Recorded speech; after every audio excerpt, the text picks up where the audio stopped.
orang-orang yang bersilaturahim, bersabar, infak fi sabilillah, sholat tepat waktu, itu mereka akan dikembalikan lahum uqbaddar. Mereka akan bertempat di tempat yang paling baik. Jannatu Adn, yaitu surga Adn. Biasanya orang-orang nyebut apa? Adn. Itu Jannatu Adn. Kalau kita menyebutnya apa? Surga Adn. Surga Adn itu dalam satu hadis hanya diberikan kepada orang tiga.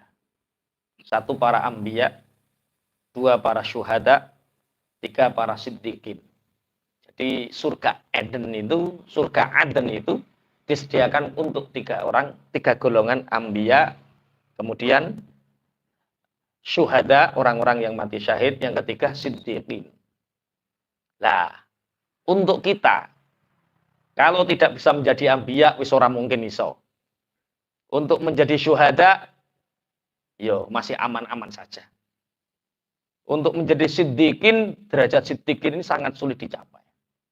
Maka masih ada kesempatan bagi orang-orang yang ingin masuk surga Aden, yaitu orang yang suka bersilaturahim, orang yang mau melakukan sholat, orang yang sabar, orang yang berinfak fisabilillah. Orang yang melakukan empat hal ini digolongkan kepada orang-orang yang masuk surga Aden. Kemudian surga Aden untuk orang-orang yang melakukan silaturahim, bersabar, infak, kemudian sholat. Waman sholaha min abaihim wa azwajihim wa dzurriyyatihim. Mereka masuk itu tidak sendirian. Mereka nanti bersama orang-orang bapak-bapaknya. Nanti kita punya derajat masuk surga Aden. Allahumma amin. Kita enggak sendirian. Kita ngajak bapak-bapak kita, ibu-ibu kita, wa azwajihim, istri-istri kita. Yo ayatnya. Saya nerjemah ayatnya. Kalau satu berarti ya ngajak istri kita. Ayatnya istri-istri kita. Ini kan kalau nanti hanya dimufradkan, yang punya banyak kan nggak masuk. Kalau banyak yang mufrad masuk. Kalau istri-istrinya berarti yang satu pasti. Kita masuk surga Aden tidak sendirian. Kita nanti ngajak bapak-bapak kita bersama istri-istri kita, wa dzurriyyatihim, dan anak-anak kita, keturunan-keturunan kita, cucu-cucu kita. Allahumma amin insyaallah. Wal malaikatu yadkhuluna 'alaihim min kulli bab. Malaikat nanti masuk mengantarkan kita dari semua pintu yang dikehendaki. Dan mereka mengucapkan, menyambut kita, salamun alaikum bima sabartum. Rahmat keselamatan untuk kalian terhadap apa yang kalian sabar di bumi. Faniyama uqbaddar. Maka surga Aden ini adalah sebaik-baiknya tempat. Semoga nanti kita semua ditakdirkan oleh Allah untuk bisa merasakan surga Aden ini. Allahumma amin insyaallah. Jadi fadilah silaturahim, keutamaan bersabar. Sabar itu sudah diterangkan kemarin, sabar melakukan taat, kejenuhan taat, seberat apapun taat kita jalankan.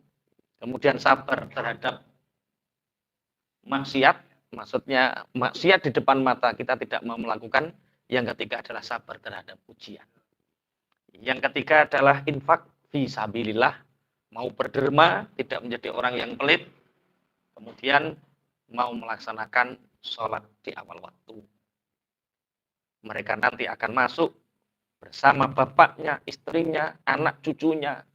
Mereka nanti masuk menuju surga Aden. Nanti malaikat itu mapak. Bingung malaikat. Kalian siapa? Kami telah dipanggil oleh Allah untuk menuju surga Aden. Bukankah hisab belum dilaksanakan? Kami masuk di ghairi hisab. Kami masuk tanpa hisab. Tanpa hisab. Ya, kami masuk tanpa hisab. Kemudian diantar oleh malaikat ini, kalian mau masuk dari pintu mana? Kamu ahli silaturahim, ada pintu surga melalui silaturahim. Kamu ahli sabar, ada pintu surga melalui sabar. Di situ ada sholat, ada pintu karena sholat. Dan kamu ahli berderma, kamu boleh masuk surga dari pintu derma itu. Silahkan, dari pintu mana kalian masuk? Masya Allah. Nanti anak berunding sama bapak, kita masuk dari pintu mana? Masya Allah. Sholaha itu artinya apa? Sholaha itu artinya sama-sama beriman. Bukan kok sing sitok neng neraka, sing sitok neng swarga. Sholaha itu sama-sama beriman dan sama-sama masuk surga. Cuma surga itu ada beberapa tingkatan. Ada yang eksekutif, ada yang ekonomi, ada yang bisnis. Eksekutif yang masyhur adalah Firdaus dan Aden. Misalkan Pak Toib ini surga Aden. Anaknya Jannatun Naim. Itu langsung anaknya ini langsung naik. Masya Allah Bapak, gara-gara Bapak, aku bisa melaksanakan di eksekutif, di Jannatul Aden. Atau kebalik, anaknya Toib ini bukan kok emperan. Ojo kasut lah, Cak. Yo Aden iki bahas surga, iki enggak bahas elek, bahas apa? Surga. Mestinya surga-surga eksekutif ini kan untuk anbiya, siddiqin, syuhada. Tapi kita bisa kalau kita punya 4 jalur tadi. Salat, infak, dan sabar. Anaknya Pak Toib ini di surga Aden, Pak Toib di Jannatun Naim. Maka nanti anaknya ini manggil, kamu anaknya siapa? Toib. Di mana dia? Di Jannatun Naim. Angkat, seret, ikut. Ibunya diangkat. Makanya penting punya generasi, punya keturunan ahli sujud, sama-sama beriman, sangat penting. Karena nanti yang mengangkat derajat kita. Atau anaknya di Jannatun Naim, terus bapaknya di Jannatul Aden, maka anaknya nyusul bapaknya. Waman sholaha min abaihim wa azwajihim, dan istri-istrinya. Sampai di Jannatul Naim, dadak bojomu neng saking sabare nyabari kelakuanmu. Atau saking sabare nrimo kekuranganmu. Jadi awakmu nek ketemu bojo, alhamdulillah, bojomu ketemu awakmu, inna lillahi wa inna ilaihi rajiun. Sabar. Lah nanti nyusul kita. Jadi di generasi kita, wa dzurriyyatim, dan anak-anak cucu kita.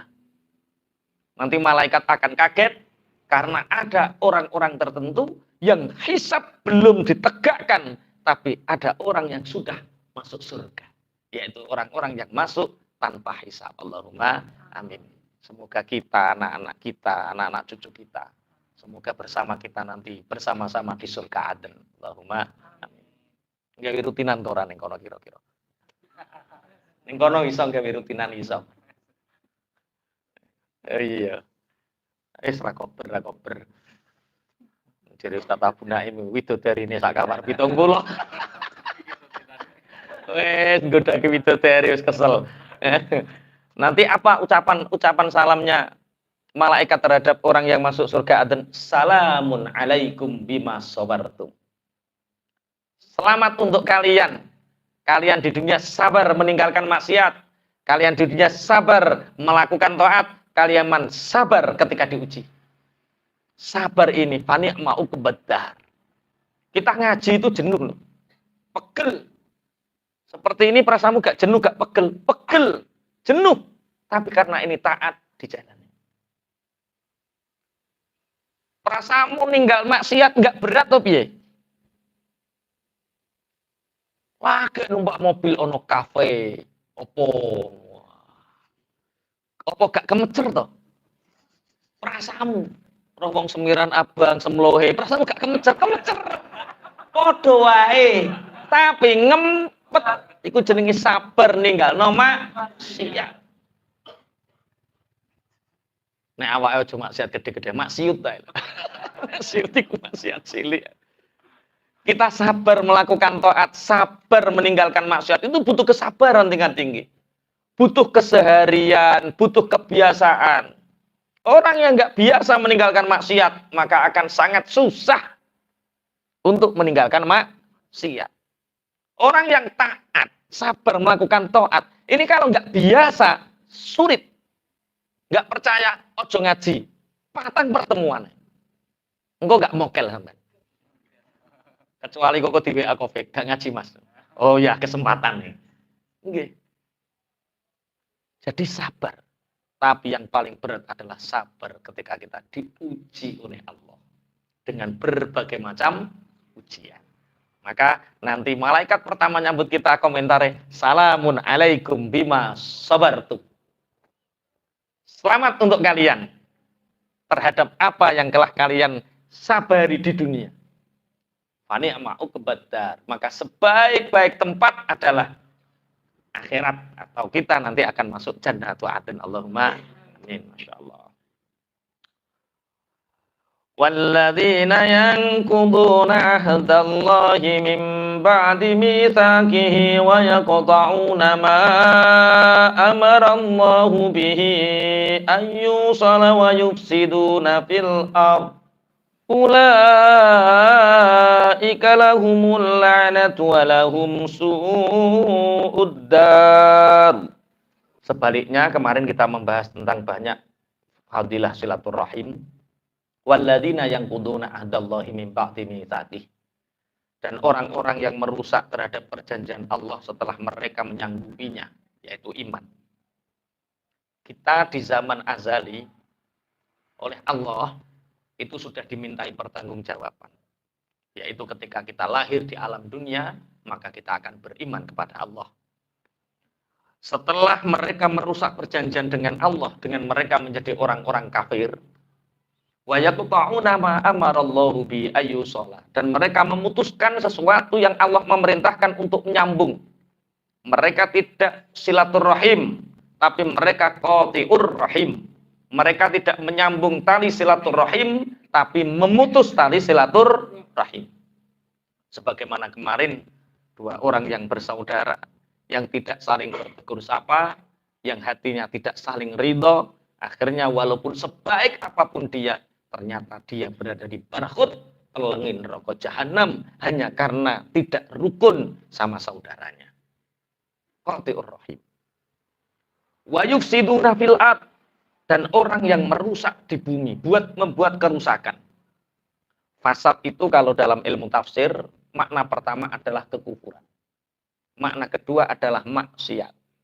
Jadi kalau kita berbuat kufur, berbuat maksiat di dunia, berarti kita hakikatnya merusak dunia ini.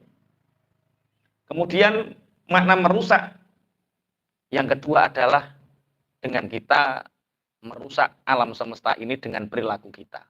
Zaharul fasadu fil barri wal bahri bima kasabat aydin nas. Jadi kerusakan alam raya ini karena perbuatan tangan-tangan manusia di daratan dan di lautan. Dan ternyata Allah ini dalam kitab tafsirnya Ibnu Asyur, Allah menciptakan alam ini atau alam ini diciptakan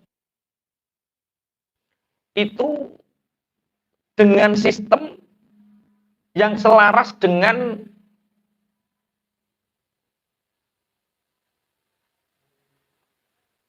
perbuatan manusia. Jadi Allah menciptakan manusia, Allah menciptakan alam. Ternyata alam ini diciptakan itu dengan satu sistem yang selaras dengan kebutuhan manusia. Dan kebutuhan manusia ini diselaraskan dengan keimanan manusia. Jadi umpama menungso niki kathah yang iman, banyak yang beriman, otomatis alam ini semakin baik. Tapi kalau semakin manusia banyak yang kufur, maka alam ini juga akan menjadi tidak baik. Itu satu sistematis.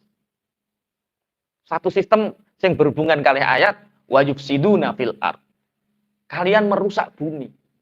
Merusak bumi itu tidak hanya sekedar menebang, meracuni lautan, tapi merusak alamnya itu dengan kita kufur perbuatan maksiat kita.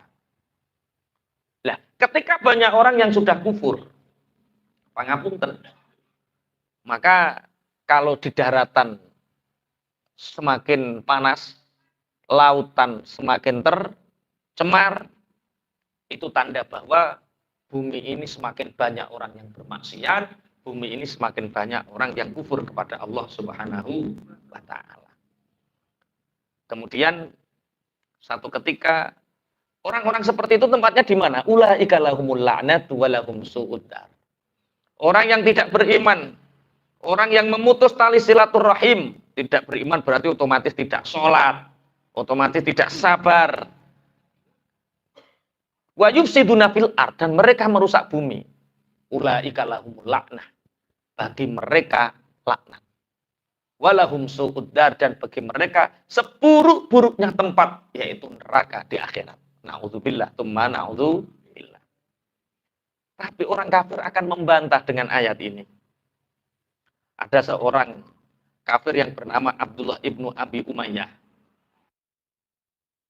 Yang ini mengatakan, Muhammad, kalau memang kekafiran itu merusak alam, kalau memang kekafiran itu menghancurkan kita, dan kita masuk neraka, kenapa buktinya kita di dunia ini masih diberi oleh Allah kekayaan?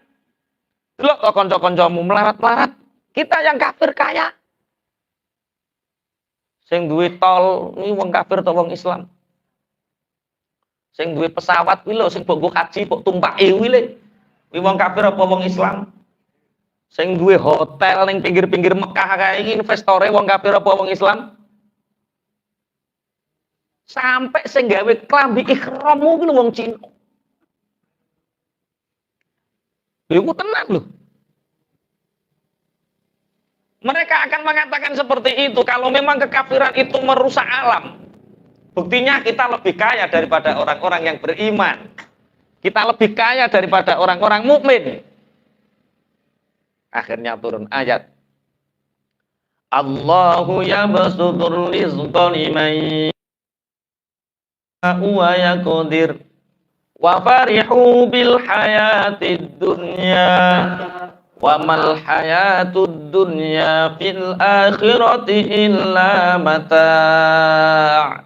Akhirnya turun ayat, Allah yang meluaskan rizki kepada siapapun yang dikehendaki, wa yaqdir, dan Allah sudah membuat rupek membatasi terhadap siapapun yang dikehendaki. Di ayat yang lain di surat Al-Baqarah, di surat Al-Baqarah, zuyyina lil ladzina kafarul hayatud dunya wa yaskharuna minal ladzina amanu. Orang-orang kafir itu hidupnya dihiasi oleh Allah dengan kehidupan dunia. Wa yaskharuna minal ladzina amanu, dan mereka menghina orang-orang yang beriman. Walladzina taqaw fawqahum yaumal qiyamah. Orang-orang yang bertakwa besok di hari kiamat oleh Allah diangkat derajatnya. Jadi kemenangan orang mukmin dalam bab urusan dunia itu tidak di dunia hari ini, tapi besok di akhirat. Jadi urusan dunia itu tidak ada antara kaitan iman dan kekafiran. Bahkan sampai nek gelem kafir, zuina lil ladzina kafarul hayatud dunya. Donya inggonmu. Nek sampean kepingin bebas, lepas tanpa aturan dari Allah, kafiro. Donya nggonmu, sak penakmu. Enak wis.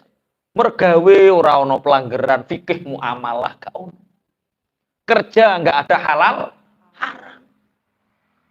Mangan bebas, bah kodok, bah tekek, ketek, bebas. Ayo. Nek pengen kafir, monggo. Bebas untukmu dunia. Tapi besok di akhirat titeni kowe. Iya. Jadi urusan dunia ini nggak ada hubungannya keimanan. Justru dunia ini adalah ujian bagi orang-orang yang beriman. Makanya yang mendapatkan surga adn orang yang sabar terhadap ujian, terutama ujian keimanan ini. Kalau di sini kita mungkin nggak diuji keimanan kita. Di beberapa daerah tertentu, kowe tak pek mantu, langsung tak kayak duit 5 miliar, tapi keluarlah dari agamamu. Piye jajal? Iki sing grabi iki lho. Piye? 5 miliar. 5 miliar. 5 miliar itu kecil dibanding keimanan kita. 5 triliun itu kecil dibandingkan dengan keimanan kita. Kecil. Makanya terus wafarihu bil hayatid dunya. Mereka enak-enakan, bangga dengan kehidupan dunia. Mereka lupa terhadap akhirat. Makanya sebisa mungkin kita boleh mendapatkan dunia karena kita hidup di dunia, tapi jangan sekali-kali melupakan akhirat. Dulu itu ada seorang bapak. Tadi sempat ada obrolan tipis. Kulo kalih sapa dik mau Mas Yono, Mas Wiwit.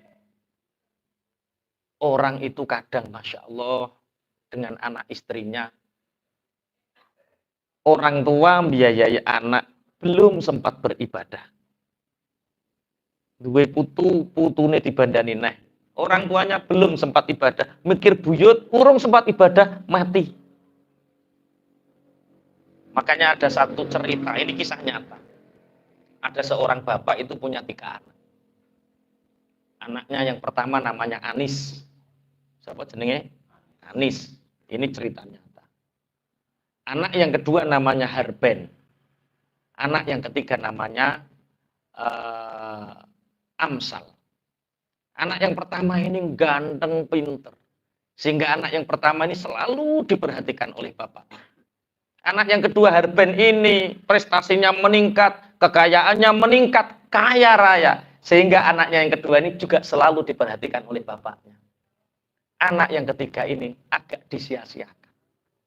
Punya waktu pun sedikit kalau keduanya ini tidak membutuhkan bapaknya. Suatu ketika bapaknya sudah mulai sepuh, masuk kamar, anaknya yang pertama namanya siapa? Anis ini dipanggil. Anis, ini mohon maaf yang bernama Anis jangan tersinggung dulu. Soalnya madok pocongan presiden. Anis, iya bapak. Bapak kelihatannya sudah mulai renta, sudah menua. Iya bapak. Dari kecil engkau bapak perhatikan, bapak memperhatikanmu. Apa yang kamu butuhkan, bapak selalu hadir. Bahkan waktu bapak banyak tersiksa untukmu. Ya bapak. Sebentar lagi bapak mau meninggal. Satu permintaan bapak, tolong. Apa bapak? Temani bapak ketika bapak mati. Ketika nanti bapak dikuburkan, tolong kamu ikut bapak. Apa jawaban Anis? Bapak orang akan menyangka saya gila nanti. Maaf bapak, kalau bapak mati cukup bapak saja. Jangan ajak-ajak saya. Keluar dengan perasaan sakit bapaknya mengatakan, keluar kamu. Harben masuk. Iya bapak. Kamu tahu, semua perhatianku untukmu. Waktu, tenagaku terkuras habis untukmu. Bapak sudah mulai menua. Tolong permintaan bapak ini turuti. Apa bapak?